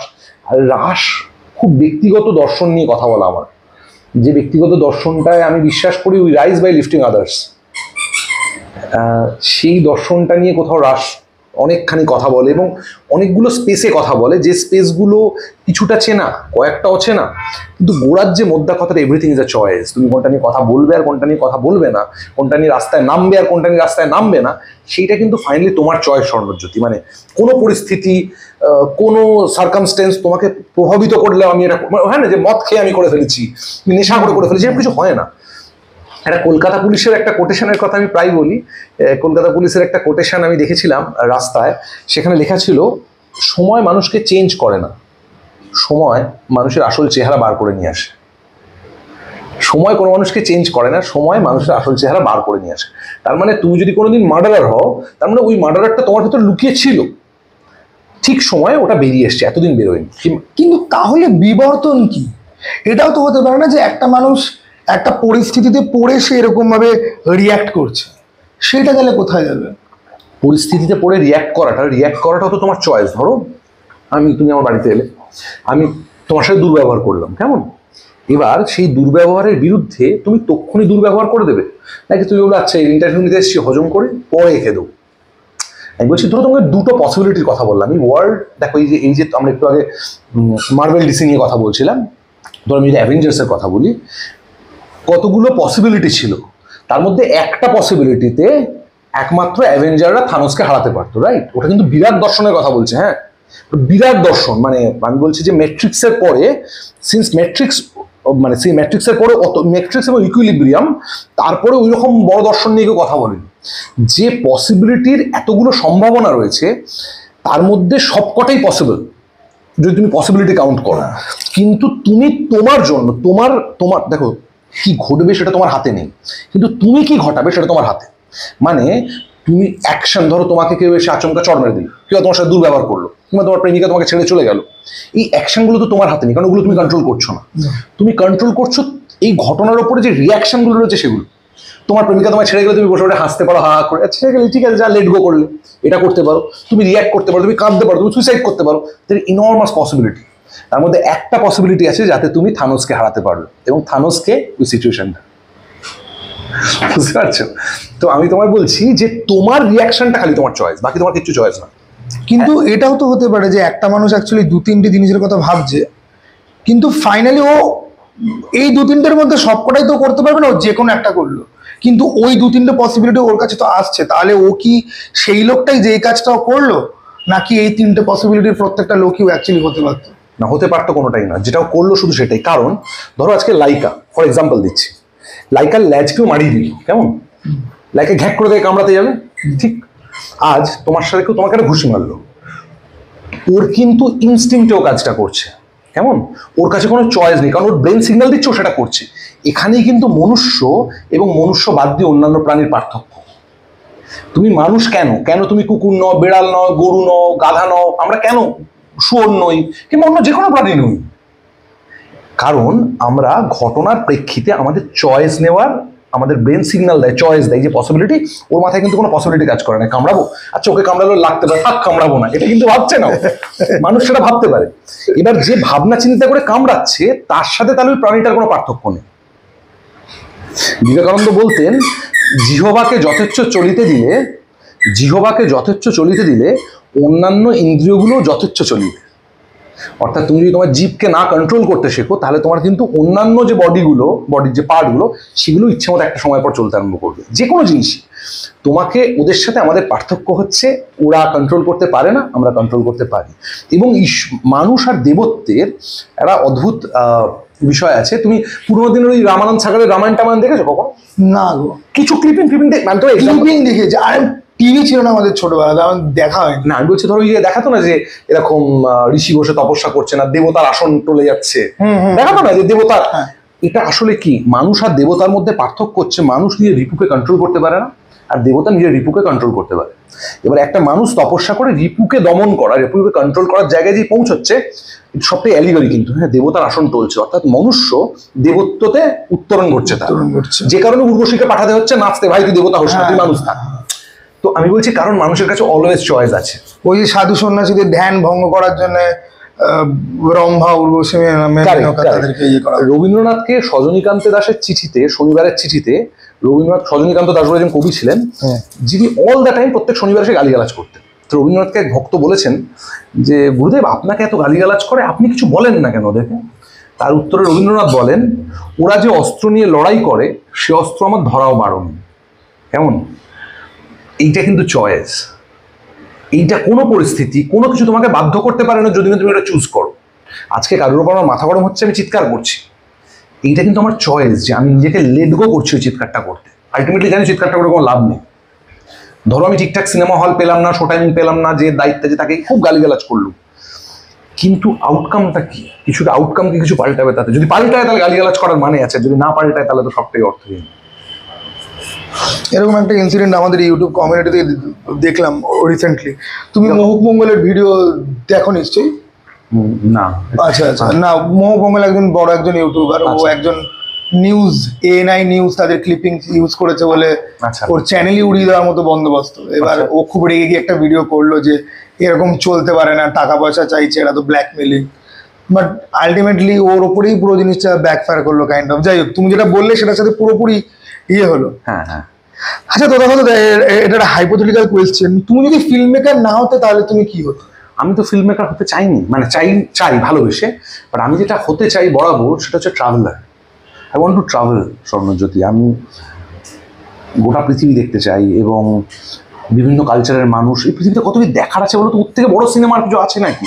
আমি যখন স্পিটি ভ্যালিতে গাকির কিছু পোর্শন শ্যুট করেছি, আমি যখন স্পিটি ভ্যালিতে দাঁড়িয়ে আছি এবং একটা কাঁচের, ধরো এই জানলাগুলোর মতো বড় কাঁচের জানলা, এবং বাইরে বরফ পড়ছে, আমার তো মনে হয় তখনই মরে যাই ওখানে ভাই, এই মুহূর্তটা যেন কোনোদিন না যায়। আমি যখন আন্দামানে ইউনিকর্নে শ্যুট করেছিলাম, ওখানে মানে ওইখানগুলো আমি শ্যুট করতে ইনস্টিগেট হয়ে গেছি। মানে যখন জলের তলায় গেছি হ্যাভলক আইল্যান্ডে, তখন মনে হচ্ছে এটা ছেড়ে আর উঠে আসার কোনো সিন এখানেই মৃত্যু ঘটুক, মানে এটাই যেন আমার শেষ দেখার দৃশ্য হয়ে থাকে। ওগুলোই তো সিনেমা, বুঝতে পারছো? কিংবা আমি ধরো যখন সাভানাতে, সেরেঙ্গেটির জঙ্গলে, কিংবা যখন গোরঙ্গোরোতে, মানে আমি সকালবেলা ঘুম থেকে উঠছি 5:30টার সময়, জিপে উঠবো, বাইরে বেরিয়েছি, টেন্টের বাইরে কোনো ফেন্সিং নেই, 4খানা জিরাফ সামনে দিয়ে হেঁটে যাচ্ছে গোটা ফ্যামিলি নিয়ে, গায়ে কাঁটা দিচ্ছে বলতে গিয়ে, কিংবা রাত্রিবেলা যখন হায়নারা এঁটো কাটা খেতে এসছে, কিংবা হাত থেকে ডিম খাচ্ছে একটা হায়না, জঙ্গলি হায়না, কিংবা একটা সিংহ, একটা অনাথালয়ে গেছি, সেখানে একটা বাচ্চা সিংহ 1.5 বছরের, মানে হিউজ, সে আমার সাথে দৌড়োদৌড়ি করছে, খেলছে আমার সাথে খাঁচার এপার ওপার থেকে আমার সাথে। আমার মনে হয় এই অভিজ্ঞতার থেকে বড় জীবনের কিছু হতেই পারে না। এসব সিনেমা সব বেকার। মানে আমার যদি যথেষ্ট অর্থ থাকতো, আমি হয়তো কালে ভদ্রে একটা ছবি বানাতাম, কিন্তু আমার মনে হয় আমি গোটা পৃথিবী ঘুরে বেড়াতাম, এবং শুধু ঘুরেই বেড়াতাম, এবং থাকতাম বিভিন্ন কালচারে। কখনো ওই অনেকটা এটা আসলে থাকাটা আসলে আমি অজুহাত, অর্থ থাকতোটা বলাটা অজুহাত আমার আজকাল শোনায়। মানে ধরো উৎপল দত্তের আগন্তুকের চরিত্র যদি ধরি, তার কাছে তো অর্থ ম্যাটার করেনি সে সময়, তাই না? সে তো করতে পেরেছে। এটা আমি সার্কামস্টেন্সকে অজুহাত হিসেবে হয়তো ব্যবহার করছি, বাট তুমি জিজ্ঞাসা করলে তাই বলছি যে এই সিনেমা বানানোর আকর্ষণটা আসলে ওই ভালোবাসাটাকে আমি অস্বীকার করার চেষ্টা করছি, যে ওই সিনেমা আমি নাও বানিয়ে থাকতে পারতাম। সিনেমা আমি বানাতাম হয়তো, কিন্তু আমি ঘুরতাম বাকিটা। আর তুমি তো সিরিয়ালে তো তুমি অভিনয় তো তুমি করো, অভিনয় করো। এই যে মানে এই যে ডিরেক্টর, অ্যাজ এ ডিরেক্টর আসাটা, মানে এইটা তোমার মধ্যে কবে এলো যে না আমি ফিল্ম ডিরেক্ট করব?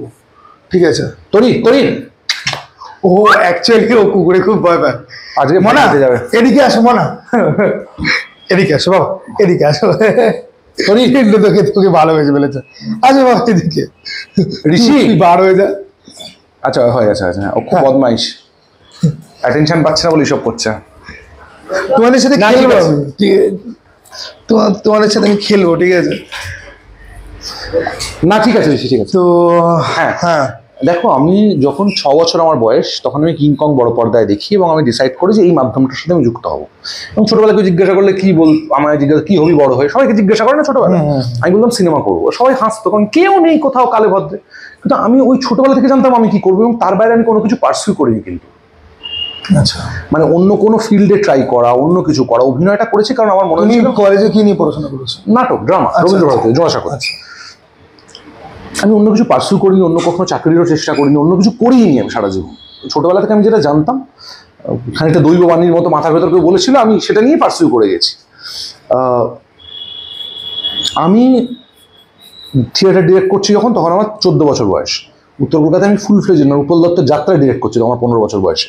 এবং চপল ভাদুরীর সাথে তখন আমি ওয়ান ওয়াল করছি, শ্রী চৈতন্য ব্ল্যাঙ্ক ভার্সে, গিরিশ ঘোষের লেখা নাটক। আমার যখন 18 বছর বয়স, তখন আমি থিয়েটার ডিরেকশন ছেড়ে দিচ্ছি উত্তর কলকাতাতেই।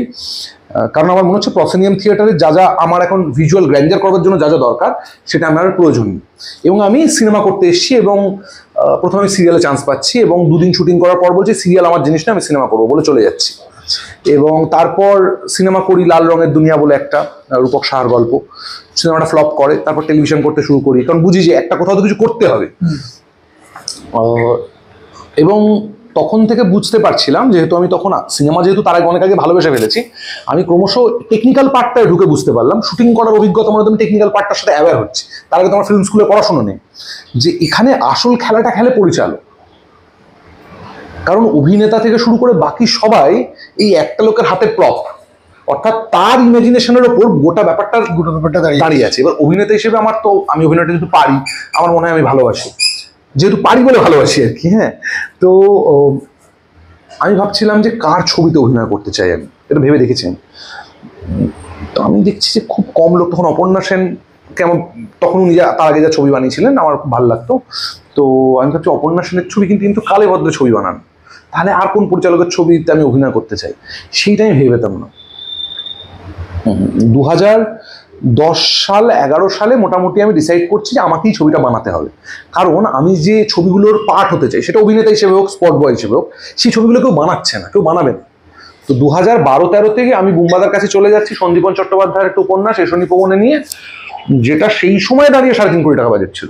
মানে সেখানে ফাইট মানে সেটা রিভেঞ্জ ড্রামা, একটা মেয়ের রিভেঞ্জ ড্রামা, খুব ইন্টারেস্টিং গল্প, কখনো সুযোগ হলে বানাবো। এবং বুম্বাদার কাছে যাচ্ছি এবং সৃজিত মুখার্জির কাছে যাচ্ছি অভিনেতা হিসেবে, কিন্তু সৃজিতকে কাস্ট করার কথা ভাবছি। এবং সেখানে মানে কন্যাকুমারীতে ধরো launch to launch gun fight রয়েছে, এবং বেনারসে ধরো ছাদ টু ছাদ চেজিং সিকোয়েন্স আছে। পয়সা দিয়ে প্রথম দিন দিয়ে, তো এই সমস্ত আমার পার্কোর দেখতে, ফ্রি রানিং দেখতে দুর্দান্ত লাগে। হ্যাঁ, তো এই সমস্ত সিকোয়েন্স তখন ভাবছি 2012 সালে দাঁড়িয়ে। তো ফাইনালি ছবিটা হয় না, এবং সৃজিত মুখার্জি স্ক্রিপ্টটা পড়েন, ওনাকে আমি লিড কাস্টে ভাবছিলাম। উনি 3 জন ছিলেন আমার চয়েসে, উনি, প্রসেনজিৎ চট্টোপাধ্যায় এবং আদিল হোসেন। তো 3 জনকে আমি অ্যাপ্রোচ করেছি। ফাইনালি বুম্বাদা সব থেকে বেশি চেষ্টা করেছেন যাতে ছবিটা হয়। সৃজিত মুখার্জি সে সময় 22শে শ্রাবণের হিন্দি রিমেক হওয়ার কথা হচ্ছিল, তো সে কারণে ওনার স্ক্রিপ্ট দুর্দান্ত লাগে, এবং উনি আমাকে বহুবার সেটা বলেছেন, এখনো দেখা হলে বলেন যে তুই ওই ছবিটা বানাবি না আমাকে নিয়ে, মজা করি আর কি। তো বুম্বাদা অনেক প্রডিউসারের সাথে বসিয়ে নানাভাবে বুম্বাদা চেয়েছিলেন ছবিটা হোক, কিন্তু তখন আমার ছবি হওয়া ছিল না। ছবিটা 13-14 মধ্যে স্ক্র্যাপ হয়ে ছবিটা হয় না। 2016 সালে আমি তখন নিজের টিম বানিয়ে আমি আমার প্রথম শর্ট ফিল্ম শুঁয়োপোকা বানাই, and that's how it starts. এবার আমি শেষ একটা প্রশ্নে আসবো, যে এই প্রশ্নটা কাইন্ড অফ ক্লিক বেট, এবং এই প্রশ্নের জন্যই সবাই দেখবে, ঠিক আছে? ওকে, তো তো এই দুটো কোয়েশ্চেন আমি অ্যাকচুয়ালি করতে চাই, মানে তুমি যেরকম মানুষ, মানে এই দুটো কোয়েশ্চেন খুবই বেকার, বাট তাও আমি করছি কারণ এটা জানার জন্য লোকে রয়েছে। দেব বা জিৎ, এদের সাথে তোমার ইন ফিউচার কোল্যাব করার পসিবিলিটি কতটা, মানে কি বুঝছো তুমি, কিরকম মনে হচ্ছে? কেউ রিচ আউট করেছে কখনো পারিয়ার সাফল্যের পরে? কেউ রিচ আউট, পারিয়ার সাফল্য আমি এখন সেগুলো নিয়ে খুব ডিসকাস করতে চাই না, পারিয়ার ভটভটির পরেই আমার সাথে যোগাযোগ করা হয়েছে। কিন্তু আমি এটুকু বলতে পারি যে আমি যে সিনেমাটা বানাচ্ছি কিংবা বানাবার চেষ্টা করছি, সেই সিনেমাটা শুধু সমকালকে ধরার জন্য নয়। আমি চাই যে আমার আজ থেকে 10 বছর বাদেও যেন সেই সিনেমাটা নিয়ে কথা হয়। ফলে তার জন্য একটা আলাদা রকমের পরিশ্রম এবং আলাদা রকমের ইনভলভমেন্ট প্রয়োজন। সেই ইনভলভমেন্টটা যদি অভিনেতা মানে কিংবা নায়ক দেখো আজকে একটা স্টারকে নিয়ে কাজ করা মানে আগামী দিনে কিংবা সুপারস্টারকে নিয়ে কাজ করা মানে আমার লক্ষ্য থাকবে এমন কোনো প্রজেক্ট করা যাতে সে মেগাস্টার হিসেবে প্রজেক্টেড হয়। জাস্ট র্যান্ডাম কোনো প্রজেক্ট একটা করতে হবে বলে করে দিলাম, সেটাতে আমি বিশ্বাস করি না এবং করবো না। তো সেইরকম কোনো প্রজেক্টে যদি ওনারাও ইন্টারেস্টেড হন এবং আমিও যদি ওনাদের সাথে কাজ করতে ইন্টারেস্টেড সেই একই সময়ে হই, সেই একই টাইম ফ্রেমে, তাহলে নিশ্চিত হবে। দেখো ভবিতব্যকে তো কেউ আটকাতে পারে না, তাই না? ফলে জিদ্দা কিংবা দেব যে কেউ হোক না কেন, দুজনের সাথেই আমার খুবই সুসম্পর্ক। কিন্তু প্রজেক্ট হওয়ার জন্য যে মানসিকতার দরকার পড়ে এবং সেই মানসিকতাটা দুজনকে একই প্লেনে থাকতে হয়, একই জায়গায় অবস্থান করতে হয়, না হলে ওনারা তো ওনাদের জায়গায় খুবই সফল এমন, আর আমি তো আমার মতো করে সিনেমা বানানোর চেষ্টা করছি মাত্র। তো সেইটা সম্পূর্ণ একটা আলাদা বিষয়। মানে আমি বলছি আজ থেকে 25 বছর বাদেও আমি কিন্তু সিনেমা বানানোর চেষ্টাই করব, কারণ সফলতা আমার মতো হেরে যাওয়া মানুষদের জন্য সফলতা শব্দটা নেই।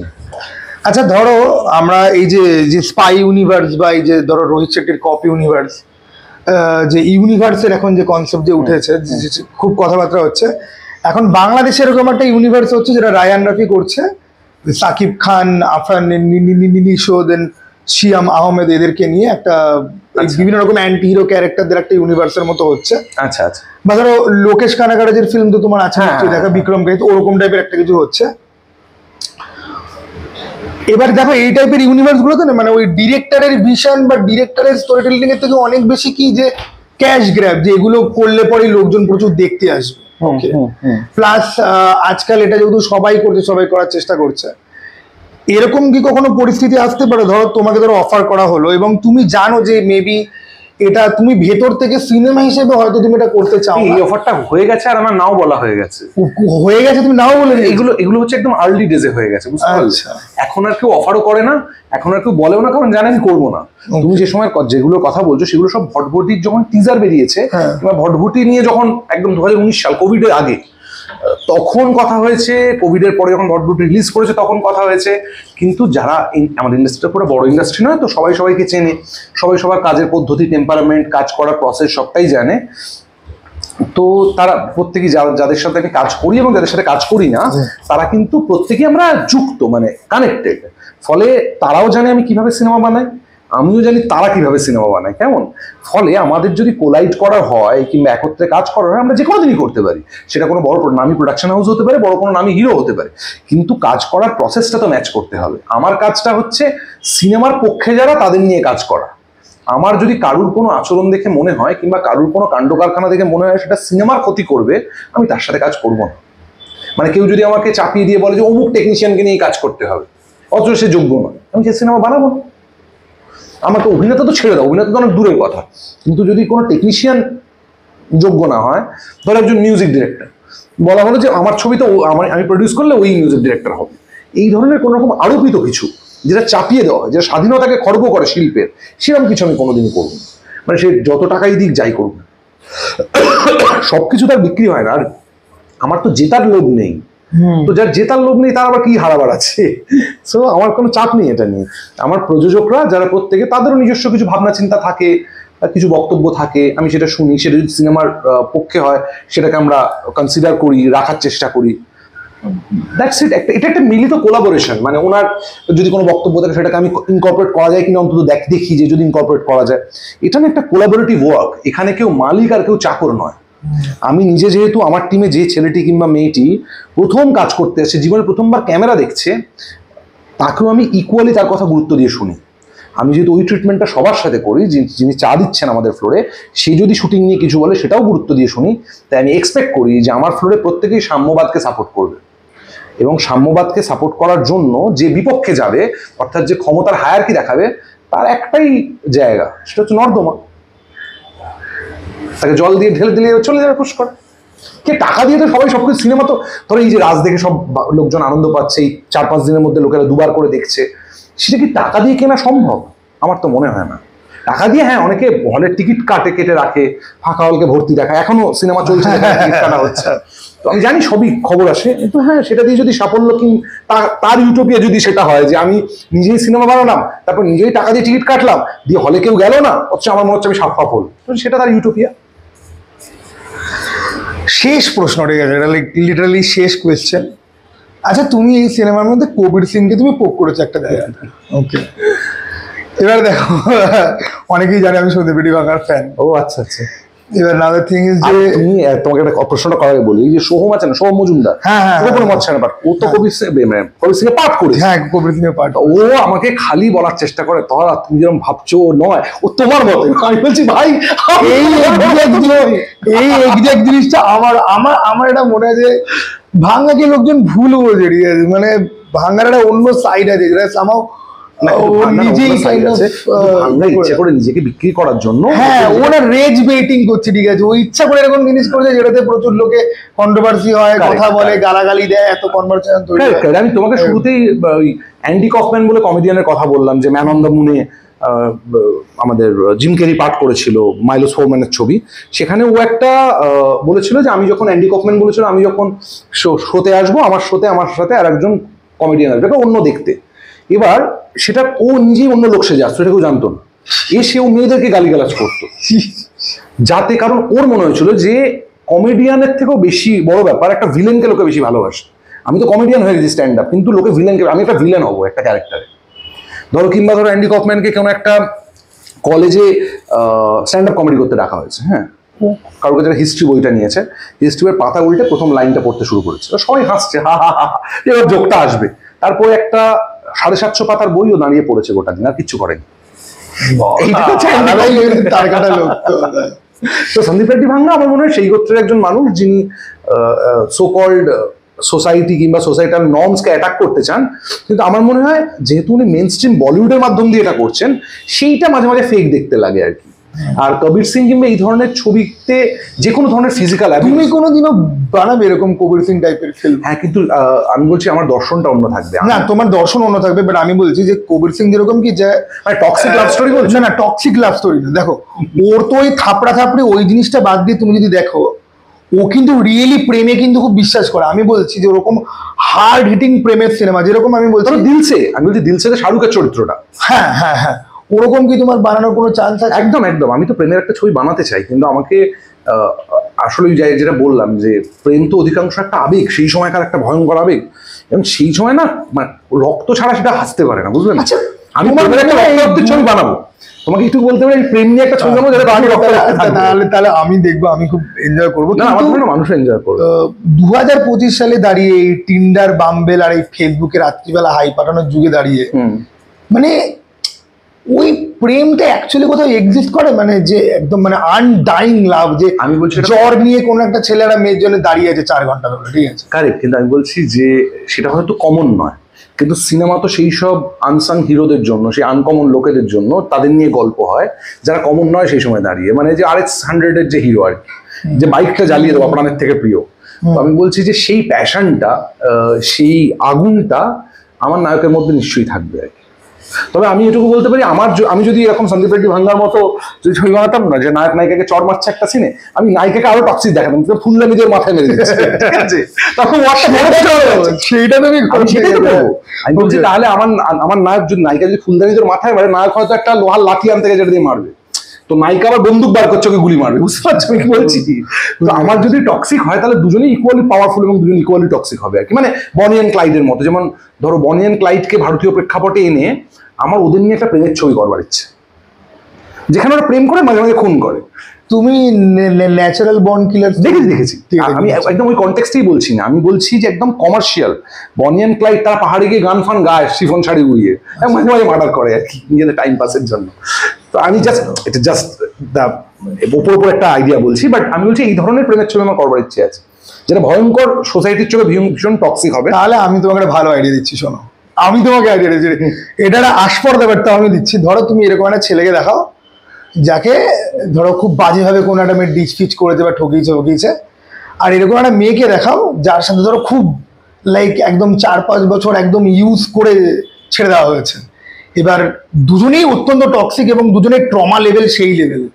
এবার এদের দুজনের মধ্যে যে কিছু একটা নিয়ে যে কমন একটা এনিমি রয়েছে, সেটা ফাইট অফ করতে গিয়ে দুজনের মধ্যে প্রেম হচ্ছে, কিন্তু দুজনেই এতটা টক্সিক যে মানে ওরকম দেখাচ্ছ। আমি না জাস্টিফাইটাই করতে চাই না কেন টক্সিক, কারণ নেচারই টক্সিক, মানে কেউ ঝামেলা করে আনন্দ পায়। আমি এই ধরনের চরিত্র নিয়ে ডিল না, আমি না, জানো তো এইটাতে না, আমি ঠিক মানে তুমি যেটা বলছো ওটা মানে ওই ছ্যাডিস টাইপের, যে প্রকৃতিগত ভাবে ওরকম। হ্যাঁ। আমার না ওরকম ভালো লাগে না। বনিয়া ক্লাইড তো তাই ছিল। না, বনিয়া ক্লাইড তো ওরকমই ছিল, ঠিক আছে। তুমি end of the fucking world দেখেছিলে? না গো, এটা প্লিজ ওয়াচ। এটা তো নেটফ্লিক্সে বোধহয় আছে। বহু পুরনো, যেখানে একটি ছেলে সবে সিরিয়াল কিলিং শুরু করছে, 16 বছরের একটি ছেলে, সে একটি মেয়েকে মার্ডার করবে ভাবে, ঠিক আছে, ওর স্কুলে। আমি দেখেছি ট্রেলারটা, আমি ছেলেটাকে চিনি। ও সিরিজটা 15 মিনিট করে কিন্তু গল্প। আচ্ছা আচ্ছা, 15 মিনিটস। ছেলেটা যে মেয়েটাকে মারতে যায়, ও বুঝতে পারে যে মেয়েটা ওকে মারার ছক করছে। মেয়েটা অলরেডি মানুষ মেরে দিয়েছে, ও বেড়াল কুকুর মেরেছে এখন। ও বাবা। এবার এদের দুজনের প্রেমের গল্প।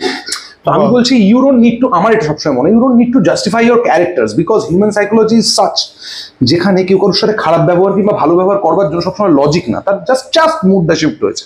কারণ আমরা তো একটা মানুষ নই, আমাদের মধ্যে তো 7, 8, 10, 15টা করে মানুষ বাস করে, কেমন? তো সেই কোন মানুষটা কখন অ্যাক্টিভ হচ্ছে, স্প্লিটের মতো আর কি, হ্যাঁ, সেটা আমরা কেউ জানি না। তো আমার মনে হয় যে যারা ওটাকে কন্ট্রোল করতে পারে, ধরো আমি তোমার এক্সাম্পল দিচ্ছি, রাস্তা দিয়ে একটি মেয়ে হেঁটে যাচ্ছে সুন্দরী, যাকে দেখে তোমার খুব ভালো লাগছে, তোমার তাকে দেখে মনে নিশ্চয়ই এই মেয়েটাকে চুমু খেতে পারতাম, তুমি কি তাকে চুমু খেয়ে নিচ্ছ? না, পাচ্ছ না। তার মানে তোমার ভেতরের ওই মানুষটাই কিন্তু তুমি আটকালে, কলার চেপে ধরে।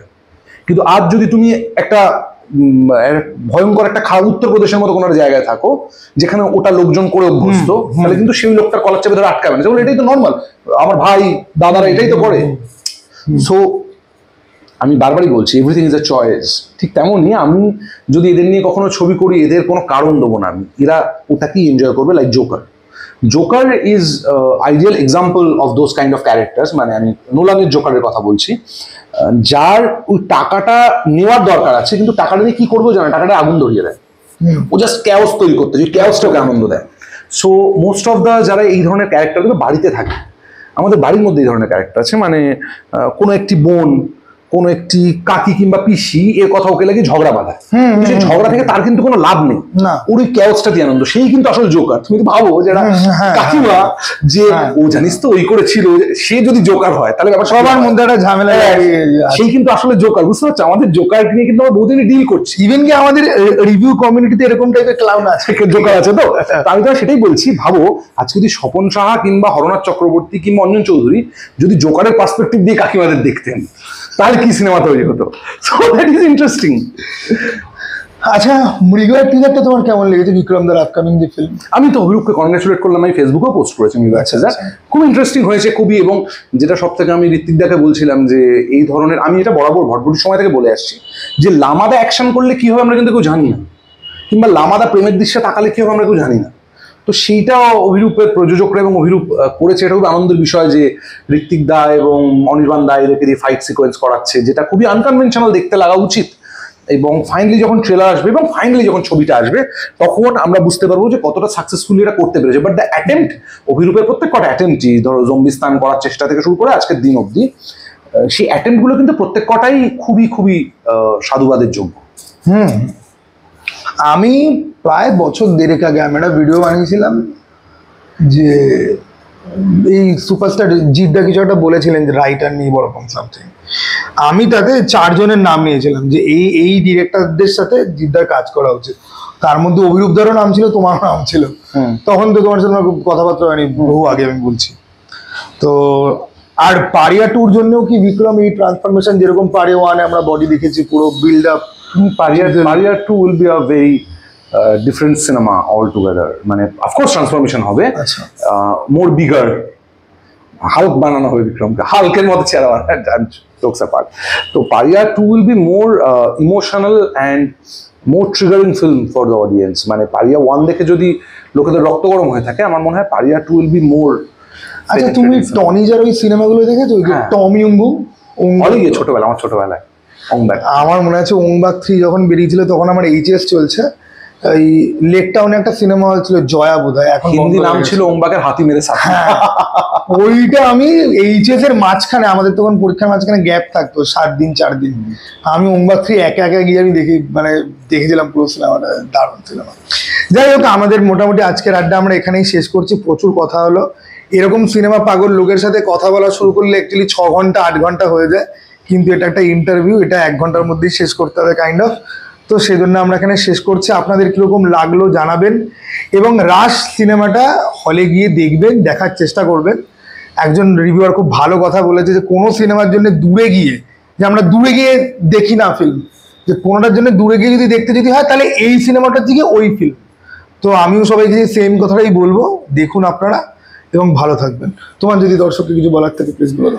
আমার যারা স্বর্ণজ্যোতির যারা দর্শক তাদেরকে একটা কথাই বলার, যে অনেস্ট মানুষরা অনেক সময় ঠিক ভুলের মধ্যে দিয়ে যায়, কিন্তু আমার স্বর্ণজ্যোতির রিভিউ দেখে এবং ওর কথাবার্তা শুনে যেটা বরাবরই মনে হয়েছে, ওকে দূর থেকে দেখেছি বরাবর, ওর রিভিউ শুনেছি অন্যান্য সিনেমার ব্যাপারে, ও যেটা বিশ্বাস করে সেটা নিয়েই কথা বলে এবং বিশ্বাসী মানুষের বড় অভাব এখনকার দিনে। তো আমি খুবই বিশ্বাসী একজন মানুষের পাশে বসে আছি, যে যেটা বিশ্বাস করে সেটা ভালো খারাপ যাই হোক না কেন সেটা যে বিশ্বাস করে, এটা খুব ইম্পর্টেন্ট। আমি একটা ছোট্ট গল্প বলে গোটাটা শেষ করবো, বিশ্বাসী মানুষের গল্প। তুমি জানো যে দুর্যোধন কখনো নরক দেখেনি, যুধিষ্ঠির নরক দেখেছিল। কারণটা জানো কি? কারণ বিশ্বাসী মানুষের ক্ষমতা বোঝাবার জন্য এটা বলছি। কারণ দুর্যোধন যা যা করেছিল সে বিশ্বাস করত সে ঠিক করছে এবং ওর ভাইরা এটাই ডিজার্ভ করে, তারা যোগ্য নয়।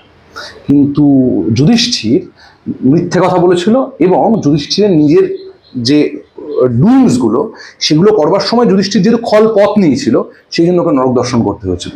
It is all about faith. একটা রামকৃষ্ণদেবের ছোট্ট গল্প বলে শেষ করে দিই। একটা সাধু থাকতো এক বাড়িতে, তার পাশের বাড়িতে একটা বেশ্যা থাকতো। সাধুর মনে হতো বেশ্যা তো নরক যাবেই, আর প্রত্যেকদিন বেশ্যার বাড়িতে যত লোক ঢুকতো ও একটা করে পাথর জমাতো। এরপর একটা বেশ্যা কি করতো, সকালবেলা ঠাকুর প্রণাম করতো, দিয়ে বেশ্যাবৃত্তি করতো, তারপর রাত্রিবেলা ঠাকুর প্রণাম করে ঘুমিয়ে পড়তো। এবার সাধু আর বেশ্যার ঘটনাচক্রে একই সময় মৃত্যু ঘটেছে। সাধু দেখছে স্বর্গ থেকে রথ এসছে বেশ্যাকে নিতে, আর নরক থেকে রথ এসছে সাধুকে নিতে। সাধু বলছে কি হলো কেসটা, আমি ঈশ্বরের আরাধনা করি, আমি সাধু, আমাকে নরক থেকে রথ নিতে হলো, স্বর্গ থেকে রথ নিতে হলো। তখন যে দূত এসছে তিনি বলছেন যে ও বেশ্যা, ওর কাজ বেশ্যাবৃত্তি করা। ও সকালবেলা ঠাকুর প্রণাম করেছে, বেশ্যাবৃত্তি করেছে, আবার ঠাকুর প্রণাম করে ঘুমিয়ে পড়েছে, আবার পরের দিন সেম কাজ করেছে। আর তুমি সাধু, তোমার কাজ ছিল যে ঈশ্বরের আরাধনা করা, সেটা ছেড়ে তুমি পাথর জমিয়েছো বেশ্যার বাড়িতে কত লোক গেছে। তো সেই জায়গা থেকে আমার মনে হয় যারা আপনারা স্বর্ণজ্যোতির কাজ কথা সবটা শোনেন, এইটা খুব ইম্পর্টেন্ট যে আপনি যেটা করছেন সেটা বিশ্বাস করতে হবে। ভালো মন্দ সেটা তো একটা পার্সপেক্টিভ। তো আমি স্বর্ণজ্যোতি তোমাকে এর জন্য সাধুবাদ জানাই যে তুমি যে সততাটা ধরে রাখতে পেরেছো এই পৃথিবীতে, সেটা খুব বিরল ব্যাপার। খুব কম মানুষই সেটা ধরে রাখতে পারে একটা পরিচিতি কিংবা একটা মানুষের মধ্যে চেনা জানা হয়ে যাওয়ার জন্য। সকলেই খুব সহজে বিকিয়ে যায় আর কি, যে আরেকটু সাবস্ক্রাইবার বেড়ে যাবে, আরো লোকজন আমার ভিডিও শুনবে। তাই যতদিন যদি আজীবন তুমি বিক্রি না হওয়াটাকে ধরে রাখতে পারো, তাহলে ডেফিনেটলি তুমি আর কাউকে পাশে পাও না পাও আমাকে পাবে। তো এই হলো গিয়ে বক্তব্য। খুব ভালো লাগলো তো তথাগতদার সাথে কথাবার্তা বলে, দাদা খুবই ভালো লাগলো। তো আরে কি যেন ছিল আমার ডায়লগটা বলে, চলো টাটা, চলো বাই বাই, আবার যেন দেখা পাই। অফ করবে।